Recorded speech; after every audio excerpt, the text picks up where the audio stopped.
Assalamualaikum warahmatullahi wabarakatuh. Apa kabar semuanya? Semoga semuanya tetap dalam keadaan sehat walafiat. Sebelumnya perkenalkan terlebih dahulu, kami dari kelompok 3 Statistika Manajemen 19A. Saya Yoga Kiran Pertama dan teman-teman saya. Kami di sini akan menjelaskan mengenai penerapan metode tren dan variasi musim pada toko sembako. Lalu di sini kami sudah membagi tugas-tugas pada kelompok kami sendiri. Di sini, seperti yang tertera pada slide, Saudara Daril membuat PPT slide dari slide pertama sampai slide 9. Lalu dilanjut dengan Devina Nadila membuat PPT slide 10 sampai 16. Dan selanjutnya ada Sri Mulyani, Muhammad Rizky Mandala Putra, Nina Nurlela, Kania Retno, Sylvia, Debbie Permadani, dan Danang Febrianto sebagai pemateri. Dan dilanjut dengan saya sendiri sebagai pengedit video. Nama saya Sri Mulyani. Saya di sini akan menjelaskan tujuan dari tugas ini. Yang pertama, untuk mengetahui metode tren yang paling sesuai pada data pendapatan toko sembako. Yang kedua, meramalkan pendapatan usaha toko sembako pada hari ke-15. Yang ketiga, mengetahui indeks musim pada hari ke-1 sampai hari ke-14. Lalu selanjutnya ada perhitungan tren menggunakan metode semi rata-rata yang akan dijelaskan oleh Muhammad Rizky Mandala Putra. Ya, selanjutnya ada perhitungan tren menggunakan metode semi rata-rata. Di sini saya Muhammad Rizky Mandala Putra akan menjelaskan apa yang dilakukan dengan metode semi rata-rata. Yang pertama, membagi data menjadi dua bagian, yang terdiri dari K1 dan K2. Menghitung perubahan tren dengan rumus, yaitu B sama dengan K2 dikurangi K1 dibagi hari dasar K2 dikurangi hari dasar K1. Nah, nanti dari hasil tersebut dapat dirumuskan persamaan tren Y sama dengan A ditambah BX. Berikut tabel datanya. Pada kelompok kami menggunakan 14 data yang dimana itu membuktikan bahwa kami menggunakan metode semi rata-rata genap. Dalam menentukan nilai tengahnya, yaitu ada di antara 7 dan 8. Jadi K1 terdapat pada hari ke-1 dan ke-7 sampai ke-7, dan K2 hari ke-8 sampai hari ke-14. Hal selanjutnya yang harus dilakukan yaitu mencari rata-ratanya. Rata-rata ditentukan dengan cara pendapatan hari ke-1 sampai ke-7 dibagi 7, dan rata-rata K2 hari ke-8 sampai ke-14 dibagi 7. Nah, dalam menentukan nilai X-nya, yaitu karena K1 ada di hari ke-4, jadi nilai X sama dengan 0. Apabila nilai X pada hari kurang dari 4, hasilnya min, dan lebih dari 4, hasilnya positif. Dan juga seterusnya. Setelah ditemukan rata-ratanya, dapat diperoleh B sama dengan 2.607.142,85 dikurangi 2.542.857,1 dibagi 11 dikurangi 4. Nah, jadi 64.285,75 dibagi 7, hasil B sama dengan 9.183,67. Dengan begitu ditemukan persamaannya menjadi Y aksen hari dasar ke-4 sama dengan 2.542.857,1 ditambah 9.183,67 dikali X, dan persamaan hari dasar ke-11 2.607.142,85 ditambah 9.183,67 X. Berikut peramalan. Peramalan yang digunakan yaitu jumlah pelanggan hari ke-15 menggunakan persamaan dengan hari ke-11, berarti X sama dengan 4. Maka Y aksen sama dengan 2.607.142,85 ditambah 9.185,67 dikali 4. diperoleh 2.607.142,85 ditambah 36.742,68, hasilnya 2.643.885,33. Jadi, diperkirakan pendapatan pada hari ke-15 pada toko sembako sebanyak 2.643.885,33 juta rupiah. Perkenalkan, nama saya Sylvia. Di sini saya akan menjelaskan tentang perhitungan tren menggunakan metode kuadrat kecil. Di sini, kelompok kami menggunakan data genap, di mana ada 14 data.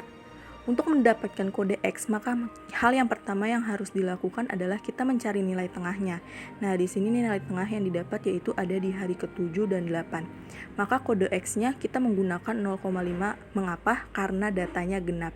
Apabila datanya ganjil, maka yang digunakan adalah 0, 1, 2, dan seterusnya. Apabila datanya lebih dari 7, hasilnya positif. Apabila datanya kurang dari 7, maka hasilnya negatif. Apabila kode X-nya sudah, maka kita lanjutkan ke pengalian Y dengan X, di mana 2.500.000 dikali min 6,5, maka hasilnya min 16.250.000. Begitu juga seterusnya. Apabila sudah, totalkan. Kemudian lanjutkan ke X pangkat 2. X pangkat 2 ini didapat dari kode X, di mana min 6,5 dikali min 6,5, maka hasilnya 42,25. Begitu juga seterusnya, kemudian totalkan. Apabila sudah, maka kita mencari nilai A.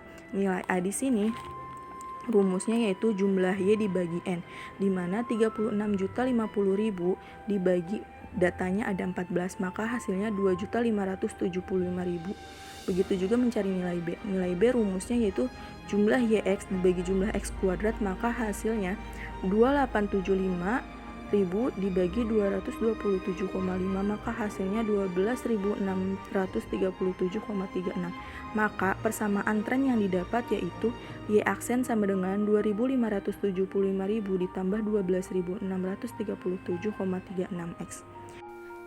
Saya Kandianeta Febriani akan menjelaskan tentang penentuan metode tren terbaik.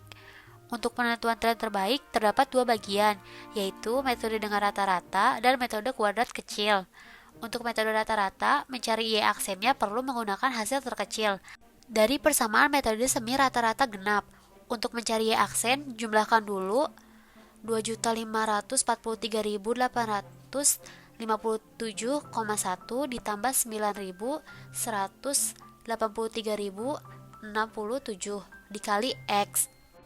Untuk mencari Y aksen pertama yaitu min 3 dikali 9.183.000,67 ditambah 2.543.857,1, hasilnya 2.516.000.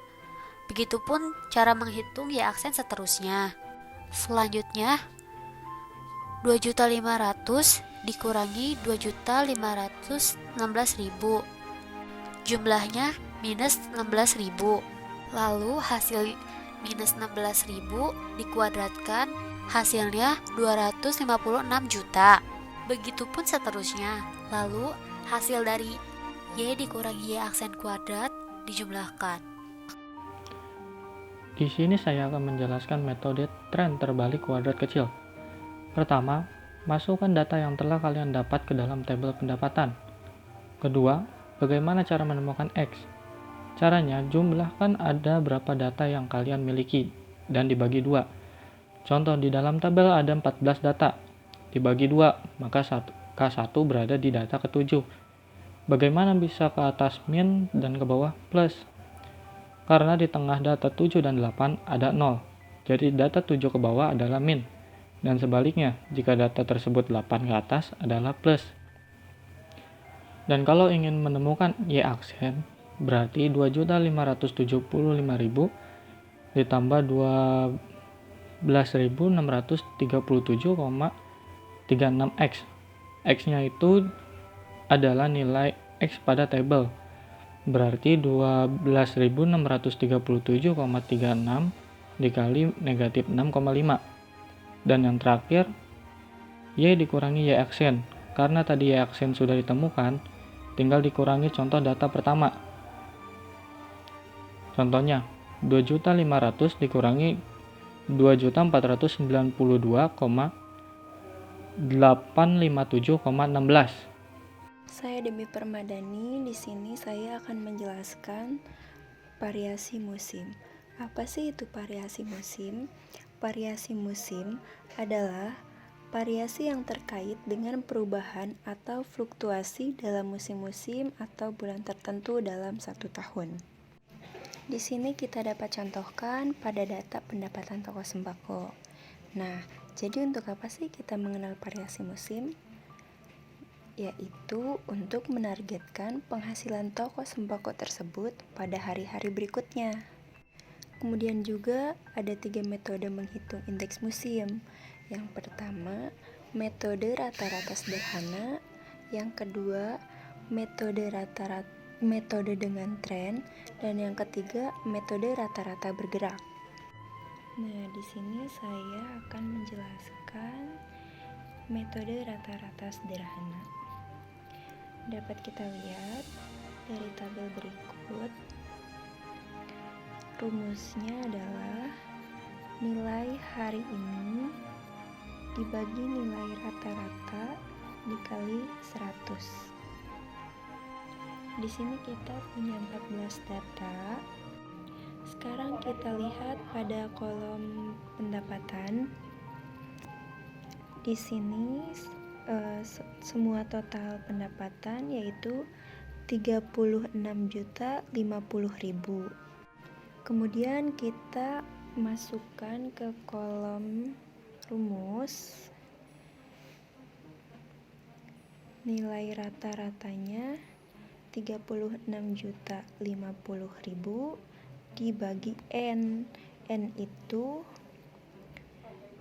berapa banyak data yang kita dapat, yaitu 14.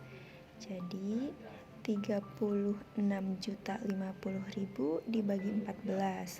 Hasilnya adalah 2.575.000. Kita jadikan sebagai contoh yaitu pada data hari ke-1. Hari ke-1 pendapatannya adalah 2.500.000. Nah, rumusnya kan nilai hari ini dibagi nilai rata-rata. Nilai hari ini kan yang nilai hari pertama yaitu 2.500.000 dibagi nilai rata-rata yaitu 2.575.000 dikali 100, hasilnya 97%. Begitupun seterusnya. Saya Nina Nurlayala akan menjelaskan kesimpulan. Jadi metode tren yang paling sesuai adalah metode rata-rata. Persamaan tren Y sama dengan 2.575.000 ditambah 12.637,36 X. Berdasarkan perhitungan dengan menggunakan metode rata-rata sederhana, indeks musim rendah pada hari 9, 10, 11, 14. Berdasarkan perhitungan dengan menggunakan metode rata-rata sederhana, indeks musim tertinggi pada hari ke-8, 12, dan 11. Hanya itu yang dapat kami sampaikan. Mohon maaf apabila ada kekurangan. Semoga bermanfaat. Sekian dari kami. Mari kita berdoa dan berjuang bersama-sama. Semoga pandemi ini segera berakhir dan semuanya kembali seperti semula dalam keadaan sehat walafiat. Akhirul kata, wassalamualaikum warahmatullahi wabarakatuh.